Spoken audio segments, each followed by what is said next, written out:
Voilà, merci beaucoup, Monsieur le Président, Monsieur le ministre de l'Intérieur et de la Sécurité publique, Madame le secrétaire d'État chargé des relations avec les institutions, chers collègues, maa ngi leen di nuyu sénégalais yi ñuy seetaan yëpp, di nuyu également toute la communauté internationale. Di wax ni rek proposition de loi ba nga xam ne moom nañ leen soumettre gis nañ ni débattre nañ ci malheureusement débat bi en tout cas argument yi ñu doon xaar yu jóge ci kujje bi pratiquement dégguñu ci benn du ay argument yu dëgër du ay argument yoo xam ne maanaam luñ fi proposé remettre nañ ko en cause parce que wax nañ déjà lu njëkk mooy ni am na ñoo xam ne sax sama collègue bu fi jógee disposition de loi bu baax bi sax yoru ko parce que lu mu lire nekkul ci loi bi waaw loi bi alinéa bu muy cité dafa ne nul ne peut empêcher l'inscription ma dégg mu ne aucune condamnation donc amul version bu baax bi donc beneen bi mooy ni soo jëlee d'abord sur la forme dama jéem a ñëw sur la forme ak sur la procédure ba pare wax ni du ñuy rappeler ni constitution bi moo ñu may initiative législative mooy article 80 de la constitution muy naan l'initiative des lois appartient concurremment au président de la République, au premier ministre et aux députés. léegi ma dégg ci débat bi ñoo xam ne dañu ne député yi waroo leen utiliser seen initiative bu leen constitution may donc ñoom maanaam amuñu problème ak Pastef amuñu problème ak groupe parlementaire bi constitution bi nañu amal problème ñeneen ñi ne way da ngeen war a dialoguer da ngeen war a am consensus lu ma yor nii de c'est le rapport général du dialogue national moo ngi soo leen demee ci internet bi téléchargé ko mu ngi ci il est disponible suñu liiree ñu fa nekkoon participer woon dialogue bi nañ ci gis ni 80% ñuy naan da ngeen war a dialoguer ut consensus bu ñu wotee dialogue nekk ñu fa woon dañoo boycotté léegi ñu ñuy boycotté ba pare bëgg ñu am consensus ba pare nee ñu si point bii ngeen di wax amu leen ci dialogué wu leen ci concerté wu leen ci te si biir dialogue bi rapport dialogue bi soo si duggee à la page 20 nga demaat à la page 54 nañ ne lii aspect bii le prononcé exclusif de la déchéance électorale par le juge c'était ça le point inscrit à l'ordre du jour du dialogue national pendant une semaine ça aboutit à un point de désaccord soo demee à la page 54 on dit très clairement quelle était la position de la majorité quelle était la position de l'opposition et de la société civile lu ñu mën pour waxtaan ba am consensus ñu am consensus bëri na soo duggee ci rapport bi gis ko bulletin unique am nañ ci consensus vote des personnes en détention qui conservent leurs droits électoraux am nañ ci consensus révision permanente sur les listes électorales am nañ ci consensus la loi sur les partis réaménagement de la loi sur les partis politiques am nañ ci consensus mais dafa am yoo xam ne dañoo dialoguer am point de désaccord mais lu ma gën a jaaxal nag mooy ñoo xam ne ñoom ñëwuñu woon ca dialogue ba donc créé wuñu les conditions d'un consensus ñoo ñooy laajte léegi il faut ngeen am consensus par force loolu fu mu amee ba pare remettre en cause même le principe du fonctionnement de la démocratie représentative léegi nee nañ démocratie Sénégal daal majorité amatu fi njëriñ élection amatu fi njëriñ dem élection ñu fal la askan wi fal la amatu fi njëriñ assemblée nationale bi amatu fi njëriñ maanaam mbir yi ci ay palais des congrès nañ koy régler wala ca place publique ba nañ koy régler que fait-on des représentants du peuple yu nga xam ne dañ leen fal pour 5 ans au suffrage universel direct constitution bi jox leen cër règlement intérieur bi jox leen cër ñu ne non non loolu yëpp amul njëriñ même soo leen dialogué amu leen consensus da ngeen war a continuer di dialoguer ba am consensus par force su boobaa kañ na ñuy légiférer xanaa en 2050 si ñoo xam ne ñoom seen bopp ñoo ne ñoom saa yi ñu wootee dialogue du ñu dem ministre de l'intérieur nee na leen kaay leen ñu waxtaan waxul dialogue de ñu ne non non du ñu dem rencontre d'échange la leen wax mu informer leen sur le processus électoral ñu ne du ñu dem léegi ñooñu nag ñooy laajte consensus te consensus léegi bu ñu bëgg consensus par force la ça veut dire que on est dans une logique kafkaïenne on est dans l'absurde en réalité lu ma yaakaar wax nañu également sur la question de la légalité de la procédure loolu amul benn doute procédure bi elle est conforme à la Constitution elle est conforme au règlement intérieur élégance lu si jiitu mooy nga respecter la loi la Constitution c'est ça d'abord l'élégance respecter la Constitution respecter la loi respecter la réglementation loolu mooy élégance d'abord mais élégance boo xam ne day sukkandiku ci violation de la Constitution et de la loi loolu ce n'est pas de l'élégance donc nañu delluwaat xel yi xam ne Sénégal système politique bu fi nekk dañ ko organiser il y a des textes muy constitution bi muy également loi yi muy suñu règlement intérieur am na loo xam ne tam esprit la moom ngeen ne suñu wootee dialogue nit ñi dañu war a wuyu saa ñu wootee dialogue dem nañu wuyu ji waxtaan nañu jot nañoo am ay consensus mais am nañu ay points de désaccord nag point de désaccord nag suñ ko amee lan moo war a trancher du askan wi lu mu tànn du majorité voilà donc c'est le jeu loyal et équitable d'une majorité qui gouverne et d'une opposition démocratique loolu moo nekk dans le préambule de la Constitution donc sur ce plan-là yaakaar naa ne Assemblée nationale le groupe parlementaire PASTEF amul dara lu mu war a reprocher wu lu mu waroon daf yépp daf na ko te loi bii ñu proposé dañoo jàpp ni moo gën ci askan wi moo gën ci suñu système électoral ak ci suñu système politique suñu ñëwee sur le fond parce que ñu bëri dañu ne la loi est personnelle loi bi de moo ngi nii gisuma ci turu kenn elle est là article L29 article L30 loi bi ñan la dàq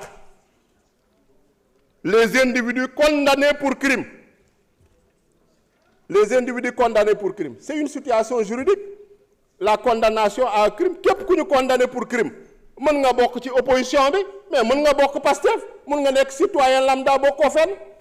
loi bi ñëpp la concerne tous les citoyens qui sont en âge de voter wala même ku nekkul en âge de voter demain di nga nekk en âge de voter nga mën a bëgg a bindu ci inscrire sur les listes électorales ñu jóge ci loolu ñu ñëw réaménager clarifier l'article L29 parce que article L29 ak article L30 dafa amoon confusion dañ ko surchargé woon pour éliminer ay candidats loolu yëpp ñu gën ko leeral clarifier ko ba mu leer nañ ne léegi désormais lépp lu nga xam ne ay délits yoo xam ne maanaam mun naa ne c'est des délits mineurs amende supérieure à 200 000 francs CFA article 30 su la dalee suñ la ko condamné mën na laa tere bind ci liste mën na laa tere nga nekk électeur mën na laa tere nga nekk éligible c'est ça l'état la situation actuelle de la loi condamnation à 3 mois avec sursis 6 mois avec sursis pour n'importe quel délit mën na laa tere nga bindu mën na laa tere nga nekk ci liste yi loolu moo nekk ci loi bu nekk en vigueur ñun ñu ne loolu nag dañ koy dàq on va clarifier on va harmoniser jël infraction yi ñuy jël ci article L29 paragraphe 2 ku ko lire xam ne c'est des infractions yoo xam ne c'est principalement lié à la probité à la moralité à la transparence à la délinquance et à la criminalité financière suñ ko listé le vol, l'escroquerie, abus de confiance, extorsion de fonds, abus de biens sociaux, détournement, escroquerie ou soustraction portant sur des deniers publics, enrichissement illicite, corruption, concussion, trafic d'influence, prise illégale d'intérêt, faux, usage de faux, contrefaçon, blanchiment de capitaux. loolu nañu listé man am na débat de fond boo xam ne bëggoon naa ko ñu ne non non li ngeen dugal nii waroon leen ko si woon dugal il fallait ajouter ceci il fallait retrancher cela mais débat boobu dégguma ko moo tax ma ne dégguma fi argument de fond boo xam ne dàq na loi bi. beneen bi au point 3 ñu wax ni le pouvoir du juge est maintenu le paragraphe 3 mooy maanaam ñu nga xam ne dañ leen condamné à partir d'une décision définitive d'une juridiction pendant le délai fixé dans cette décision-là nga xam ne juge bi en plus de la peine ba nga xam ne da leen ko daan dafa interdire expressément le droit de vote et le droit d'éligibilité loolu ça renvoie au code pénal article 34 article 35 donc le pouvoir du juge il est maintenu il est consolidé il est stabilisé beneen bi ñu ñëw toujours sur cet article-là ñu ne dañu harmoniser la durée mooy interdiction inscription sur les listes électorales mënul nekk ad vitam aeternam notamment pour les délits yi ñu cité il faut que ñu encadrer ko dans un temps juridique donc ñu harmoniser durée bi à 5 ans loolu moo nekk ci article L29 ba pare ne hors ces cas-là kenn warul tere nit mu mën a inscrire parce que lu war a tere nit mu inscrire sur liste électorale bind nañ ko mooy paragraphe 1 bi suñ la condamné pour crime suñ la condamné pour délit yi ñu wax boobu su boobaa interdiction bi day automatique wala su ko juge prononcé à titre de peine complémentaire mooy paragraphe 3 bi wala nga nekk incapable majeur donc loolu mooy régime bi loolu nañu présenté de manière très claire de manière très explicite dans la loi ku am honnêteté intellectuelle da ngay xam ni c'est une avancée majeure par rapport ak lu nekk ci code électoral bi article L29 article L30 nga xam ne dañ ko surcharger volontairement pour empêcher des candidats pour empêcher des citoyens de se présenter à l'élection te loolu depuis 2018 dégg naa fi nag ñu ne y a une tradition de consensus xanaa ban Sénégal ngeen nekkoon 2018 ban consensus moo fi am bu ñuy voter parrainage dafa amoon consensus nit ñi di manifester ñu tëj leen fi dugal leen ci kaso bi ban consensus dernière fois bu ñu ci modifié le code électoral c'était en 2023 fii la ma fekk en tant que député de la 14e législature dafa amoon consensus mais man dama xamul sax lan mooy le sens léegi du mot consensus parce que on se perd dafa mel ni consensus léegi leneen lay signifier boobu dafa amoon consensus bu ñuy jël l'article 28 di ko modifier di ci dugal grâce amnistie ñun ñu indi fi suñuy proposition de loi ñu dàq ko indi fi suñuy amendement ñu rejeté ko ñaata yoon lañu fi gendarmerie jëlee fii évacuer ñu fi GIGN tey neex na ku nekk di wax lu la neex di tëb di dal parce que démocratie moo am nga xam ne fii ay député dañ leen fi doon traqué di leen tëj malgré leur immunité tey laa dégg suñuy lever immunité parlementaire député ñuy kaas mais baabu daanuñu soon sax lever immunité parlementaire député que ce soit Cheikh Thioro Mbacké que ce soit Alphonse Mané Sambou ñoom Bakary Diédhiou et cetera beaucoup de députés Birame Souleye Diop le président de notre groupe parlementaire a été détenu sans lever son immunité parlementaire donc kenn duñu fi jox ay leçons de morale kenn duñu fi jox ay leçons de démocratie kenn duñu fi jox ay leçons de bonne gouvernance vous êtes mal placés. Voilà, l'histoire est récente, elle est là. Les Sénégalais ne sont pas amnésiques. On n'a aucune leçon à recevoir de vous. Voilà, on a l'amabilité de vous écouter parce qu'on est en démocratie. C'est normal. Donc, on vous écoute. Ngeen wax lu leen neex ñu ñëw tontu leen parce que loolu mooy démocratie. Mais les Sénégalais ont choisi. Ils ont choisi une majorité. Et cette majorité est là pour gouverner. Cette majorité est là pour légiférer. Et on légiférera, on gouvernera. Inch'Allah. ku mu neexul nag ah ku mu neexul nga delluwaat ci peuple sénégalais parce que peuple sénégalais mooy tànn. Donc man loolu laa ci bëggoon wax ci aspect bi wax nañu woy rétroactivité dugg na fii jaar na fële on a fait beaucoup d'amalgame et de confusion pour jaxase bopp sénégalais yi rek pour wax ni on parle du cas du président Ousmane Sonko mais Ousmane Sonko su nekkul woon électeur éligible ñun fii ñun compte 130 députés yi kenn du fi toog fii mais ça n'a pas de sens, c'est absurde. moom moo jiite liste nationale bi dem campagne ah ñu fal ko mu nekk député mu suspendre mandat am suppléant am ñëw toog si kanamu suppléant bokk ci auteur loi bi ngeen di ko naan non non dugg na fii jaar na fële il n'est pas électeur et il n'est pas éligible. Ça n'a aucun sens nañu bàyyi caaxaan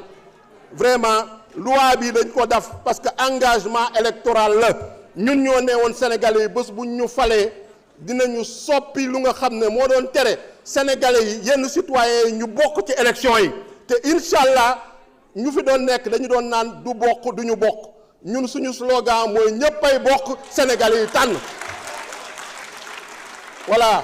ñëppay bokk Sénégalais yi tànn loolu mooy suñu slogan loolu nañu gëm. Élection législative yi ñu fi mujjee def y a pas eu de recours kenn werantewul kenn deful recours tas ngeen suñu parti dissoudre ko ñu dem élection présidentielle ñu dóor leen duma leen waaw malgré que da ngeen tasoon parti bi ah présenter un candidat alternatif bàyyi candidat principal bi mu duma leen ñëwaat élection législative duma waat leen élection locale su neexee yàlla su neexee Sénégal yi dañ leen di dumawaat parce que loolu la Sénégal yi dogal su ko yàlla dogalee tamit incha allah donc dama bëgg ne nañu delloo lépp Sénégalais yi ñooy tànn du ay lobby du ay xawma damay dégg ñenn ñi naan de la société civile ak yooyu yëpp du ñoo ñëpp ay tànn Sénégalais yi ñooy tànn te Sénégalais yi ñoo am droit pour choisir ku leen neex ñun nag incha allah tant que ñoo ngi fi nañu doxal intérêt sénégalais yi jiital intérêt sénégalais yi et on va légiférer en toute conscience et conformément à notre mandat parce que moo tax sénégalais yi bàyyi ñu fi donc loolu moo indi proposition de loi bi dara làqatuwu ci bu ñu kenn jéem a lëre bu ñu kenn jéem a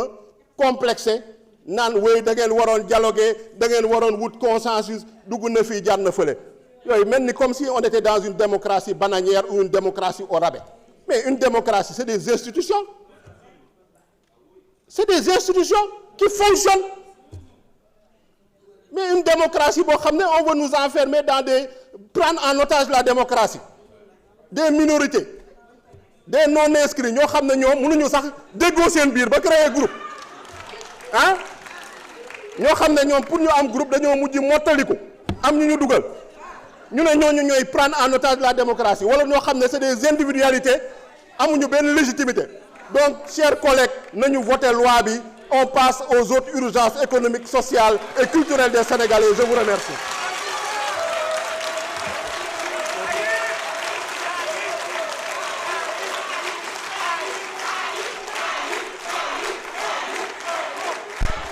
Merci. Monsieur le ministre.